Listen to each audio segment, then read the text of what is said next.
नमस्कार मित्रांनो, मी शिवाजीराव गायकवाड आणि तुम्ही पाहत आहात आवाज बहुजनांचा न्यूज लाईव्ह।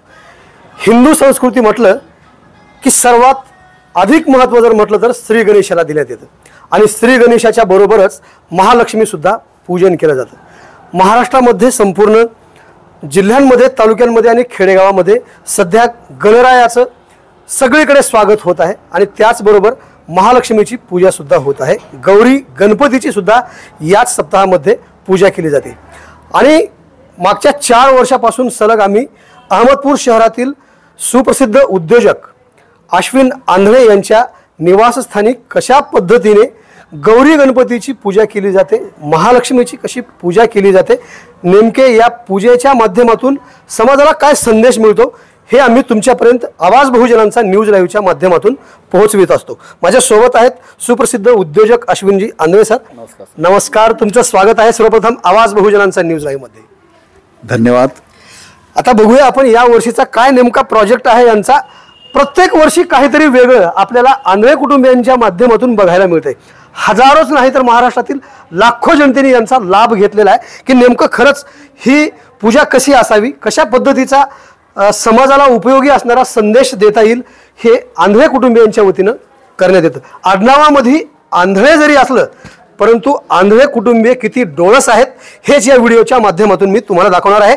घरामध्ये प्रवेश केल्याबरोबरच पहिलंच वाक्य मला ऐकायला मिळालं, आम्ही कधीच विसरणार नाही या वीरांच्या शौर्याला। अक्षरशः माझ्या अंगावरती शहारे उभे राहत आहेत। सर, तुम्हाला विनंती असणार आहे, इथे माझ्या उजव्या बाजूला तुम्ही या वाक्याचं नेमकं काय गमक आहे। मध्ये प्रवेश केल्याबरोबरच ही पूर्ण मला संकल्पना अतिशय समाजोपयोगी वाटली। नेमका या मागचा संकल्प काय आहे, काय समाजाला संदेश द्यायचा याच्या माध्यमातून? ही संकल्पना माझ्या चिरंजीवाची म्हणजे आशुतोष अश्विन आंधळे याची आहे। तो सध्या लातूरच्या द्रोणा डिफेन्स अकॅडमी मध्ये शिकत आहे आणि आज त्याला तिथून अकॅडमीमधून आदेश आला होता, त्याच्यामुळे त्याला 4 वाजता तिथं हजर व्हायचं होतं, त्याच्यामुळे तो लवकर गेला, नाहीतर तुमची त्यांची भेट झाली असती। त्याचं स्वप्न आहे की आर्मी जॉईन करायचं आहे त्याला। मग त्या स्वप्नासाठी तो लातूरला डिफेन्स अकॅडमीमध्ये, लातूर द्रोणा डिफेन्स अकॅडमी जी की कर्नल कोल्हे सर चालवतात आणि विंग कमांडर विजय शेळके चालवतात, दोन्ही खूप स्ट्रिक्ट आहेत आणि त्याच्यामुळेच तो आज गेला। आणि त्याचं म्हणणं होतं की मला ह्या गौरी गणपतीला एक आपल्या भारताच्या वीरांवर, भारताच्या जवानावर देखावा करायचा। त्याच्यामुळे त्यानं आतापर्यंत भारतात 21 जवानांना परमवीर चक्र भेटलेलं आहे आणि त्यांच्या शौर्याचं त्याला गुणगान गायचं होतं, करायचं होतं, असा संकल्प होता। त्याच्यामुळे त्यांना हा देखावा तयार केलेला आहे। त्यानंच तो 2च दिवसासाठी सुट्टीला आला होता, काल आला। हा देखावा त्यानं रात्र 12-1 वाजेपर्यंत थांबून तयार करून मग आज सकाळी त्याला सेट करून तो 4 वाजता गेला। तर आम्ही कधीच विसरणार नाही या वीरांच्या शौर्याला।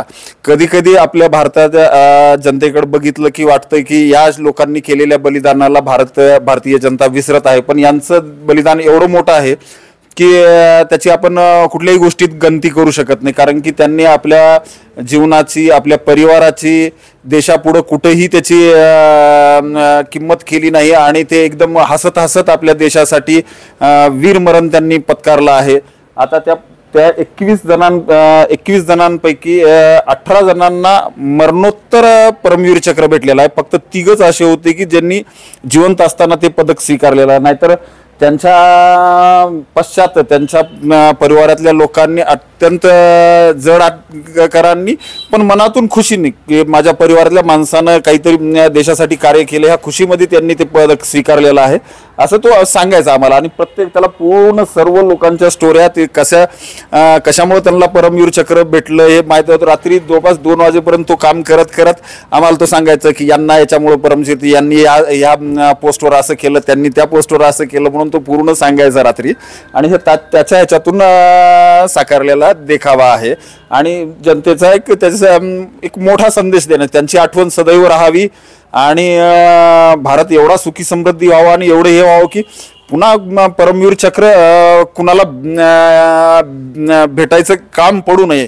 कारण की माझं म्हणणं की बाबा युद्धच होऊ नये आणि युद्ध करण्याची भारताला एवढं समृद्ध व्हावं भारत की युद्ध करण्याची गरजच पडू नये, अशा पद्धतीनं भारतात सामर्थ्य यावं असं माझं मत आहे. अतिशय प्रेरणादायी हा संदेश आहे आंधळे कुटुंबियांचा. खऱ्या अर्थानं आपण सण जरी साजरे करीत असलो तर ज्यांनी आपल्या जीवाची आहुती देशासाठी बजावली आणि तेच हे सगळे खरे हिरो, खरे नायक आंधळे कुटुंबियांच्या माध्यमातून यांना आठवण करण्यात आली. आणि हाच संदेश तुम्हाला आंधळे कुटुंबियांच्या माध्यमातून आवाज बहुजनांचा न्यूज लाईव्हच्या या व्हिडिओच्या माध्यमातून मिळणार आहे. आपण मध्ये प्रवेश करणार आहोत. आणखी काही आपल्याला बरंचसं पाहायला मिळणार आहे. कारण हिंदू संस्कृती म्हटलं की प्रत्येक महिन्याचा सण आता सुरू झालेला आहे. गौरी गणपती बरोबरच आता इथून पुढे सण येणार आहेत. कशा पद्धतीने सजावट करण्यात आलेली आहे. महालक्ष्मीचं या ठिकाणी हे जे पूर्ण मांडणी करण्यात आलेली आहे. प्रत्येक या बोलक्या देखाव्यातून समाजाला काय संदेश मिळणार आहे हे सुद्धा जाणून घेण्याचा मी प्रयत्न करणार आहे. सगळ्यात अगोदर बघू शकता तुम्ही माझ्या उजव्या हाताकडे जे आहे क्रिकेट का भगवान सचिन तेंडुलकर आणि पाठीमागे जर बघितलं आपण तर पूर्ण काय आहे नरेंद्र मोदी स्टेडियम अहमदाबादचं येथील प्रत्यक्षात या ठिकाणी उतरवण्यात आलेलं आहे.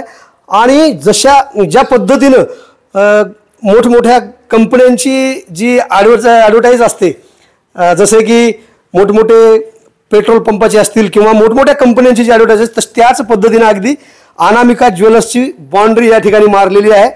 आणि आता याच्यामधून काय संदेश मिळणार आहे हे मी जाणून घेण्याचा प्रयत्न करणार आहे. हे नेमकी कोणाची संकल्पना आहे आणि हे कोणी सजवले? हे माझी व माझ्या ताईची अनामिकाची संकल्पना. ताईला समोर घेण्याचा मी प्रयत्न करेन.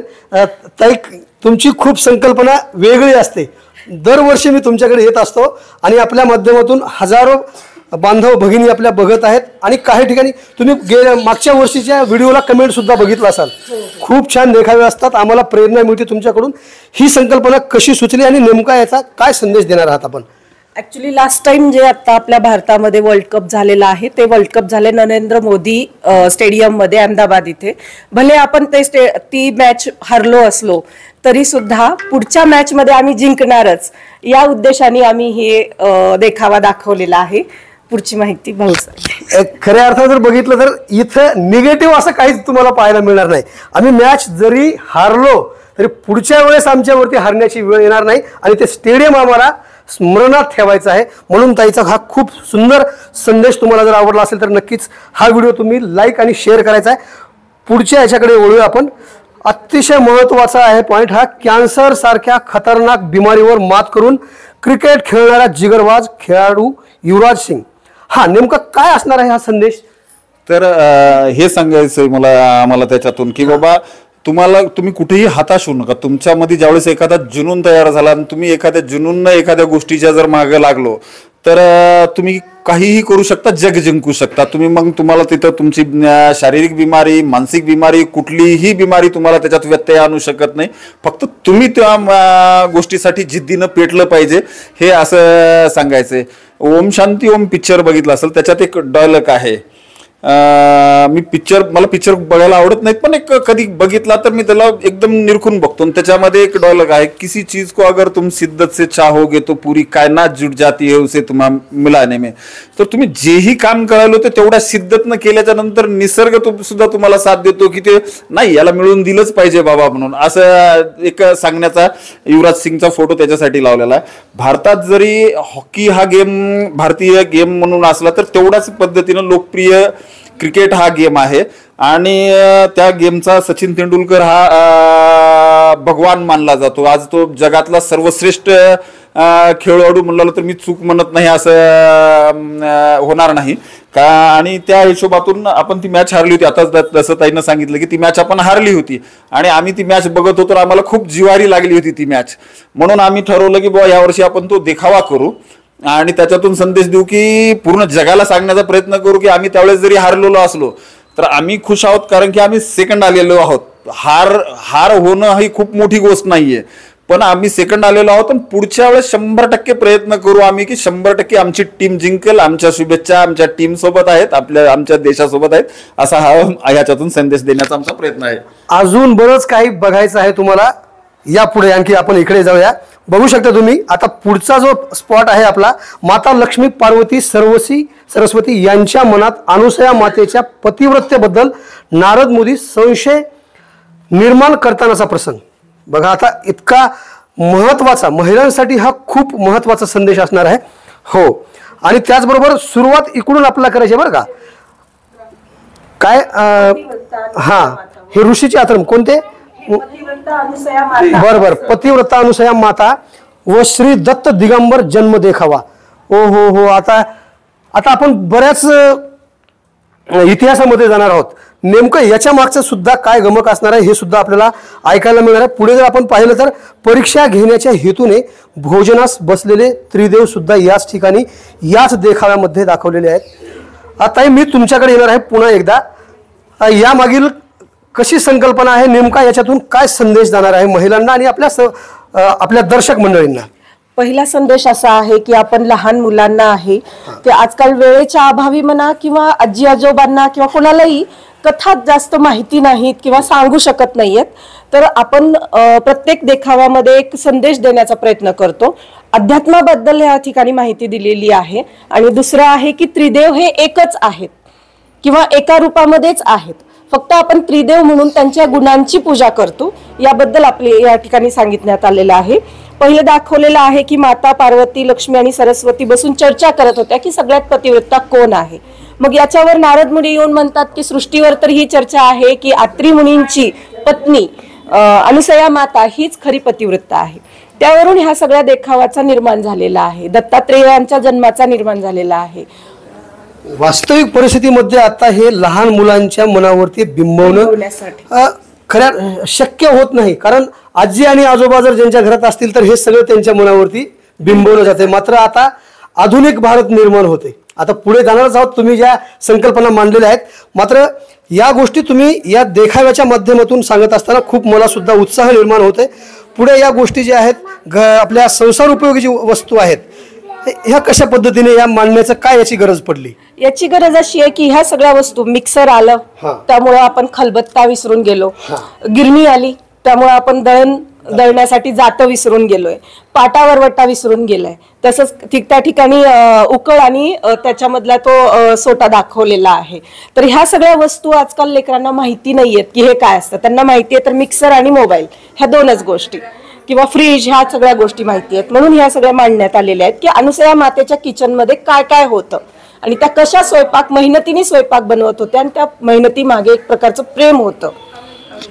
21व्या शतकात जीवन जगत असणाऱ्या तरुण मित्र आणि मैत्रिणींनो आणि माझ्या बांधवांनो, तुम्ही जितका इतिहासावरती पडदा टाकण्याचा प्रयत्न कराल तितकाच तो पडदा हटविण्याचा प्रयत्न मात्र आंधळे कुटुंबियांच्या माध्यमातून होताना तुम्हाला पाहायला मिळतंय. आता थोडंसं पुढे जाणार आहे मी.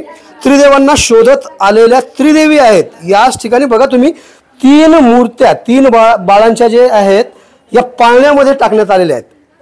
आणि ह्या नेमक्या कोण आहेत, कशा आहेत या सुद्धा तुम्हाला ताई माहिती देतील आणि आपले भाऊजी दादा सुद्धा माहिती देतील. काय आहे त्रिदेवांना शोधत आलेल्या नेमक्या त्रिदेवी ह्या 3 महिला ज्या आहेत कोण आहेत? त्रिदेवी ज्या चर्चा करत होत्या की अनुसया मातेचं पतिव्रताची परीक्षा घेतली जायला पाहिजे, त्या आपल्या पतीकडे म्हणजे त्रिदेवांकडे जातात, ब्रह्मा विष्णू आणि शंकरांकडे, आणि त्यांना म्हणतात की आम्हाला परीक्षा घ्यायची आहे माता अनुसयाची. ते त्रिदेव जेवणाच्या भोजनाच्या हेतूनी त्यांच्या आश्रमामध्ये येतात आणि आश्रमाची अशी कथा आहे की अत्री मुनींच्या आश्रमातून कोणीही उपाशी जाणार नाही, अशा या अनुसया माता होत्या की प्रत्येक व्यक्तीला त्या भोजन देत होत्या. आलेल्या प्रत्येक वाटसरूला त्या भोजन द्यायच्या आणि हे पुण्यकार्य करण्यासाठी त्या स्वतः स्वयंपाक बनवून भोजन द्यायच्या. त्यांचे शिष्य किंवा कोणीही ते स्वयंपाक बनवत नव्हते. मग ऋषीच्या रूपामध्ये हे त्रिदेव येऊन त्यांची परीक्षा घेतात की आम्हाला भोजन हवंय. आणि भोजनासाठी काय तर काय बनवू विचारल्यानंतर ते म्हणतात की आमच्या झोळीत जे आहे त्यातून तू भोजन बनवशील. तर त्यांच्या झोळीत होते दगड, माती, झाडांची पानं आणि फांद्या. यातून त्यांनी स्वयंपाक बनवलाही, प्रभूच्या आशीर्वादाने स्वयंपाक बनवलाही. पण जेव्हा ते स्वयंपाक घेऊन आल्या तेव्हा तिन्ही ऋषींनी परत म्हटलं की जोपर्यंत तू निर्वस्त्र होऊन आम्हाला भोजन वाढणार नाहीस तोपर्यंत आम्ही हे भोजन स्वीकार करणार नाही. आता ही खरी परीक्षा होती. म्हणून त्या ध्यानस्थ होऊन पतीकडे जातात, जिथे अत्री ऋषी तपस्या करत बसलेले होते ध्यानामध्ये त्यांच्याकडे जातात. म्हणजे बघा की ध्यानामध्ये सुद्धा त्यांचा वार्तालाप होत होता, एवढी त्यांच्यामध्ये पतिव्रतता होती. तर त्या ध्यानामध्ये जाऊन जेव्हा ऋषींना विचारतात तेव्हा ते एक कमंडलू देतात आणि म्हणतात की हे पाणी त्यांच्यावरती शिंपड आणि मग तू भोजन वाढव. कारण सूर्यदेवता सुद्धा जेव्हा तू गंगेच्या नदीवर स्नान करायला जातीस तुझ्या पतिव्रतेच्या शक्तीने डोळे झाकून घेतात, तर त्रिदेव काय, तर त्रिदेव सुद्धा तुझ्या पतिव्रतेच्या समोर नक्कीच हे होतील, नतमस्तक होतील. तेव्हा ते येतात आणि पाणी शिंपडतात. त्यावेळेस हे तिन्ही देवता बालक रूपामध्ये परिवर्तित होतात आणि बालक रूपामध्ये परिवर्तित झाल्यानंतर अनुसया माता त्यांना भोजनही वाढते, त्यांचं पालन पोषणही सुरू करते. परंतु आता ह्या 3 देवींना प्रश्न पडतो की आपले त्रिदेव आहेत तरी कुठे, इतके दिवस झाले आलेच नाही, 3-4 दिवस गेले तरी आले नाहीत वापस. मग त्या शोधत येतात त्रिदेवांना आणि पाळण्यामध्ये 3 लेकरं बघतात. मग अनुसया मातांना विचारतात की आमचे पती आले होते तुम्हाला शोधायला, पण ते कुठे आहेत? त्या म्हणतात हे काय, तुमचे पती तर पाळण्यामध्ये आहेत. पण तिन्ही बाळ हे एक समान दिसत होते, कारण तिन्ही देवता हे समान आहेत. तिन्ही ब्रह्मा, विष्णू आणि शंकर हे तिन्ही देवता एकसारखे असल्यामुळे ते एकसारखेच दिसत होते. मग ह्या त्रिदेवींना प्रश्न पडला की आता ह्यातले आपले पती कोण, आणि आपण दुसरा बालक उचलून घेतला तर, समजा सरस्वतींनी ब्रह्माला उचललं किंवा लक्ष्मींनी विष्णूच्या ऐवजी ह्यांना शंकरांना उचललं, ह्या सगळ्या गोष्टींचा प्रश्न पडल्यामुळे मग त्या अनुसया माताला आशीर्वाद देतात की आम्ही आशीर्वाद देतो की पूर्ण सृष्टीवर वर्षानुवर्ष युगाने युग तुझी पतिव्रततेची कथा सांगितली जाईल, ऐकली जाईल आणि त्यातून त्या पतिव्रत पत्नीला आशीर्वाद मिळेल सौभाग्यवतीचा, असा त्यांना आशीर्वाद दिला. आणि मग नंतर अनुसया मातांनी परत त्यांचे त्रिदेव वापस दिले आणि त्रिदेव वापस दिल्यानंतर त्रिदेवांनी त्यांना विचारलं की आम्ही तुझ्या पतिव्रततेवर प्रसन्न झालोय, तुला काय आशीर्वाद हवाय? तर त्या म्हणतात की माझ्या उदरी तुम्ही पुत्र म्हणून जन्म घ्यावा. तेव्हा त्यांना त्रिदेवांनी आशीर्वाद दिला की दत्तात्रेय नावाचा पुत्र हा आमच्या तिघांच्या स्वरूपामध्ये तुझ्या उदरी जन्म घेईल. आणि अशा प्रकारे झाला देव दत्तात्रेय गुरूंचा जन्म. आणि दत्तात्रेय गुरूंनी प्राणी, पक्षी आणि संपूर्ण सृष्टीवर जे काही पंचतत्व आहेत त्यांना स्वतःचे गुरु बनवून घेतला आणि त्यांच्याकडनं शिक्षा घेऊन स्वतः आध्यात्मिक ह्याच्यावर एक उच्च पद प्राप्त केलं, म्हणून त्यांना गुरूंचा गुरु दत्त गुरु असं म्हटलं जातं. अतिशय मनाला स्फूर्ती देणारा हा व्हिडिओ होतोय ना, नक्कीच कळवा कमेंटमध्ये. अजून काही बरेचसे देखावे आपल्याला माहिती घ्यायचे आहेत. आता मला सांगा किती दिवसापासून तयारी केली होती हे सगळं मांडण्यासाठी जे आहेत? किती दिवसाचा तुमचा? खरं पाहिलं तर आमच्या सगळ्यांची लक्ष्म्या जेव्हा विसर्जन होतं तेव्हाच दुसऱ्या दिवशी मीटिंग होते पुढच्या वर्षी काय नवीन आणून द्यायचं सगळ्यांना.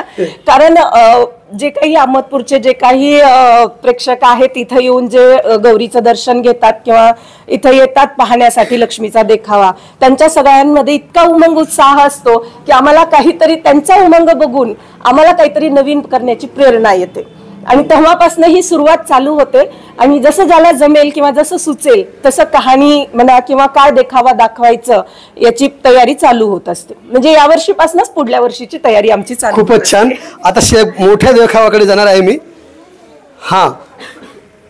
हे आता माझी अचानक नजर इकडे गेली की बघू शकता तुम्ही हुबेहूब या लक्ष्मींच्या मध्ये जे हे वृक्ष जे दिसतंय हिरवागार फांद्या लोंबलेल्या वटवृक्ष आहे अशी माझी संकल्पना आहे.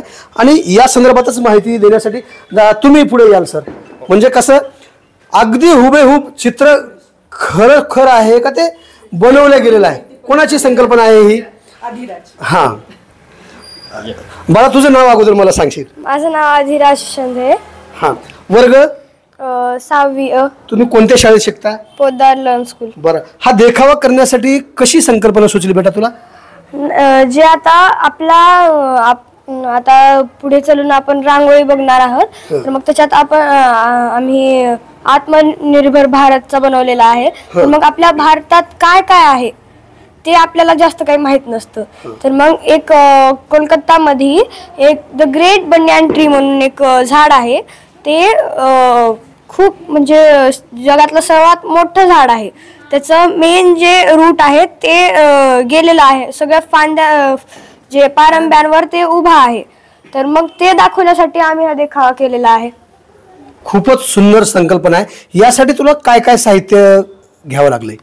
तर मग आम्ही पाईप जे असतात ते, कार्डबोर्ड आणि एक न्यूजपेपर. कुठे न्यूजपेपर तर मला एकही दिसत नाही. कुठे लावला असेल तो न्यूजपेपर? पेंट केलाय त्याच्यावरती पेंट केलाय.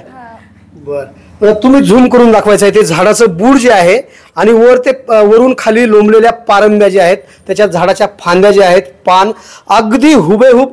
मी समजलो इतका वेळ की ते कुठलं तरी उचलून नर्सरीमधून आणून ठेवलंय असं मला वाटत होतं, परंतु ते बनवल्यानंतर या पारंब्यासाठी काय वापरलंय? पारंब्या आपण रिअल वापरल्या. रिअल. हा.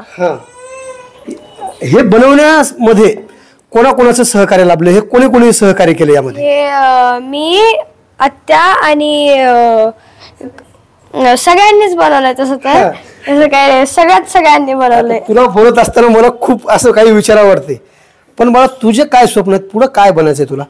मला इंडियन एअरफोर्स मध्ये जायचंय. अरे बापरे, इंडियन एअरफोर्स काय असते नेमकं? सांग बरं दर्शकांना कळू दे. जे इंडियन आर्मीचे जे एअरफोर्स मध्ये म्हणजे जे प्लेन ड्राईव्ह करतात, जे प्लेन फायटर्स असतात, म्हणजे जे प्लेन मधून फाईट करतात, ते त्या फायटर्सला म्हणतात इंडियन एअरफोर्स आर्मी. अरे बेटा, खूप विद्यार्थिनीपर्यंत पोहोचले. कोणी म्हणते डॉक्टर बनायचं, इंजिनियर बनायचं. याच्या पलीकडे जर म्हटलं तर मला IPS अधिकारी बनायचं किंवा जिल्हाधिकारी बनायचं. परंतु इंडियन एअरफोर्सचं स्वप्न कसं तुझ्यामध्ये आलंय? मी एक मूवी बघितला होता गुंजन सक्सेना, त्याच्यानं मला ती एक शीख भेटली आणि मी ते ठरवलं. खूपच छान. आणि तुला पुढच्या तुझ्या आयुष्यासाठी आणि इंडियन फोर्ससाठी आवाज बहुजनांचा न्यूजच्या टीमकडून खूप खूप शुभेच्छा. अभ्यास कर बेटा, नक्कीच सक्सेस आहे. सर, आपण पुढे जाऊया. आता पुढचा जो देखावा आहे बघा. प्रत्यक्षात आता मला इथं आल्यानंतर असं वाटतंय की मी ब्रिजवरून चाललोय. नेमका कोणता ब्रिज आहे? नदी आहे चिनाब नदी, आणि ब्रिजचं नाव आहे चिनाब रेल्वे ब्रिज. ठिकाण आहे जम्मू काश्मीर. आता जम्मू काश्मीरमध्ये आल्याचा भास मला होतोय. तुम्ही बघू शकता, हे चित्र रेकॉर्ड आहे त्याचं, जगातील सर्वात उंच रेल्वे ब्रिज. आणि पुढची माहिती दादा देणार आहेत, माझ्यासोबत असणार आहेत अश्विनजी आंधळे सर. सर, आपण खाली बसून, तुम्ही इकडून या, म्हणजे आम्ही इथं समोर बसू आणि प्रत्यक्षात या प्रत्येक पॉइंटची माहिती मला पाहिजे आहे. नेमकी ही संकल्पना आली कुठून आणि काय साहित्य लागलं याला? संकल्पना कशी सुचली? हां, हो. तर ही संकल्पना की आज भारत जागतिक रेकॉर्डवर रेकॉर्ड बनवत आहे. भारत इतके दिवस, माझं मत आहे की इतके दिवस विकसनशील होता. तर माझं मत आहे की भारत खरंच आता जगाचा गुरु बनत आहे आणि विकसित होत आहे. याचंच प्रतिरूप हे चिनाब ब्रिज आहे. हा चिनाब ब्रिज काश्मीर मधला आहे. जम्मू आणि काश्मीरला जोडणारा रेल्वे ब्रिज आहे. इतके दिवस आपल्याकडे फक्त जम्मूपर्यंतच रेल्वे, श्रीनगर पर्यंतच रेल्वे जायची. त्याच्या पुढे जम्मू काश्मीरमध्ये रेल्वेचं जाळं नव्हतं. मग ते आता तिथं अशी अडचण होती की चिनाब नदी ही खूप हिमालयातून वाहणारी नदी आहे. खूप मोठे डोंगर आहेत आणि तिथं ब्रिज बनवणं अशक्य आहे. आणि पुन्हा नंतर भौगोलिक जर गोष्टी बघितल्या तर हिमालयाची माती थोडी भुसभुशीत असल्यामुळं तिथं ब्रिज बनवणं खूप मोठं टास्क होतं. आणि तिथं पूर्ण पहाडी एरिया असल्यामुळं विंड्स खूप फास्ट असतात, म्हणजे हवा खूप फास्ट चालते. तिथं ब्रिज टिकणं आणि ब्रिजची ह्या तुम्ही बघितलात, आम्ही माहिती लिहिलेली आहे. तर ह्या ब्रिजचं नाव आहे चिनाब रेल्वे ब्रिज. हा चिनाब नदीवर बनलेला आहे. जम्मू काश्मीर मध्ये बनलेला ब्रिज आहे आणि हा जगातला सर्वात उंच ब्रिज आहे. आतापर्यंत जगातला याच्यापेक्षा मोठा रेल्वे ब्रिज कुठेही नाहीये जगात. याची लागत एकूण 43,780 कोटी रुपयाच्या खर्चातून भारताने हा ब्रिज बनवलेला आहे, ज्याची उंची 359 मीटर आहे. पुन्हा नंतर लांबी 1.3 किलोमीटर आहे. स्टील याच्यात 30,000 टन स्टील वापरण्यात आलेला आहे. याची आणखीन एक खासियत म्हणजे V-झोन मध्ये टिकाऊ आहे, म्हणजे भूकंपरोधक ब्रिज बनवलेला आहे हा. याचं उद्घाटन आपले माननीय पंतप्रधान PM नरेंद्र मोदीजीने केलेला आहे 5 जून 2025 ला. तर ह्या ब्रिजमुळं बेनिफिट हे झालंय की ह्या दोन इथं झाल्यामुळं जवळपास आपल्याला तिथल्या लोकांना किंवा तिथला माल वाहून नेण्यासाठी वगैरे जवळपास 150 किलोमीटरचा अंतर ह्या ब्रिजमुळं कमी झालेला आहे. एका ठिकाणाहून दुसऱ्या ठिकाणी जायचं आहे. नदी क्रॉस करून जाण्यासाठी अगोदर जर बाय व्हेकल जायचं म्हणलं तर 150 किलोमीटर लांब पडायचा प्रवास. त्या 150 किलोमीटरचा अंतर त्याच्यामुळं कमी झालेला आहे. त्याच्यामुळं हा आपल्या भारतासाठी किंवा दुसरं मेन म्हणजे भारताच्या सुरक्षेच्या दृष्टीने सुद्धा हा खूप मोठा फायदेशीर ठरणारा ब्रिज झालेला आहे. आणि हा एक म्हणजे खूप मोठा ब्रिज बनवलेला आहे आणि भारताचं एक खूप मोठं अचिव्हमेंट आहे. त्याच्यासाठी आम्ही आपल्या देशातल्या झालेल्या चांगल्या कामाला प्रोत्साहित करावं आणि त्या कामांची माहिती आपल्या आम जनतेपर्यंतही पोहोचावी, हा उद्देशानं हा आम्ही देखावा सादर करण्याचा प्रयत्न केलेला आहे. खूप खूप धन्यवाद सर. आपण बाहेर निघूया, आता बघूया A to Z सगळे या महालक्ष्मीजींच्या समोर जे देखावे सादर करण्यात आलेले आहेत. तुम्हाला जो संदेश द्यायचा आहे आंधळे कुटुंबियांच्या वतीने, कसा वाटतं तुम्ही आम्हाला कळवत चला, म्हणजे आम्हालाही थोडंसं प्रोत्साहन मिळेल. प्रत्येक वर्षी मागच्या सलग 3 वर्षापासून मी आंधळे कुटुंबियांच्या माध्यमातून सामाजिक संदेश निर्माण होत असले मी तुमच्यापर्यंत पोहोचविण्याचा प्रयत्न करतोय. बाहेरचा आता हा शेवटचा एक संदेश असणार आहे बघा, आणि हा असतो रांगोळीच्या माध्यमातून. एक विशिष्ट प्रकारच्या रांगोळी असतात आणि ताईकडून माहिती घेणार आहे. सुरुवात करूया आपण अ पासून. आपल्या शिक्षणाची सुरुवातच सुद्धा झालेली आहे. अ ई पासून आपण पोहोचलोय 5G नेटवर्कपर्यंत, असा संदेश असेल अशी माझी संकल्पना आहे. ताई काय सांगायला हा जो संदेश आहे तो? ऍक्च्युली पूर्ण रांगोळी जी आहे ती रांगोळी आपण भारताची जी समृद्धता आहे ती दर्शवत आहोत. जसं मागच्या वर्षी आपण भारताची आध्यात्मिक समृद्धता दाखवली होती, आता आपल्या भारताची संपूर्ण समृद्धता दाखवण्यात आलेली आहे. जसं या ठिकाणी तुम्ही म्हटलात की अ आई पासनं, म्हणजे आपण जे पेननी लिहित होतो, पेन्सिलनी लिहित होतो, तिथून ते आजपर्यंत जे लॅपटॉपवर किंवा ट्रायपॅडवर आपण जे अभ्यास करतोय किंवा स्टुडंटला जे भेटतंय, आज तिथं लॅपटॉप पण दाखवण्यात आलेला आहे, छोटासा दाखवण्याचा प्रयत्न केलाय की 5G पर्यंत आपण आज पोहोचलेले आहोत. इतकाच भारत आता विकसित झालेला आहे. तसंच मेड इन इंडिया, म्हणजे भारतामध्ये सगळं काही बनू शकतं आणि भारत हा इतका समृद्ध आहे की सगळ्या काही वस्तू किंवा भारतामध्ये जे काही बनतं ते समृद्ध आहे. तसंच भारतामध्ये मिस वर्ल्ड पण आहेत, तर मिस युनिव्हर्स सुद्धा आहेत भारताला लाभलेल्या. म्हणजे ब्युटीमध्ये सुद्धा भारत हा मागे राहिलेला नाहीये. तसंच खेळामध्ये सुद्धा भारत हा मागे नाहीये. भारताकडे भरपूर सुवर्ण पदक आहेत आणि आपले खेळाडू त्याच्यासाठी सतत झगडत राहतात, हे त्यांच्या समर्पणासाठी आहे. खूप महत्त्वाचा संदेश आहे कोवॅक्सिन. ही वॅक्सिन भारताने इन्व्हाइट केलेली आहे, म्हणजे भारताने इन्व्हेन्शन केलेलं आहे या कोवॅक्सिननं. संपूर्ण विश्व ज्यावेळेस कोविडशी झगडत होता तेव्हा भारताने कोवॅक्सिन ही वॅक्सिन बनवली आणि संपूर्ण जगालाही पोहोचवली, तर देशातल्या सगळ्या पेशंटलाही पोहोचवली आहे. तसंच भारत हा आध्यात्मिकता सुद्धा आहे आणि मला असं वाटतं की कोविडच्या पिरियडमध्ये अध्यात्मानेच भारताला जास्त वाचवलेलं आहे. तर या ठिकाणी अध्यात्म सुद्धा दाखवलेलं आहे की अध्यात्मामध्ये सुद्धा भारत हा अग्रेसर आहे.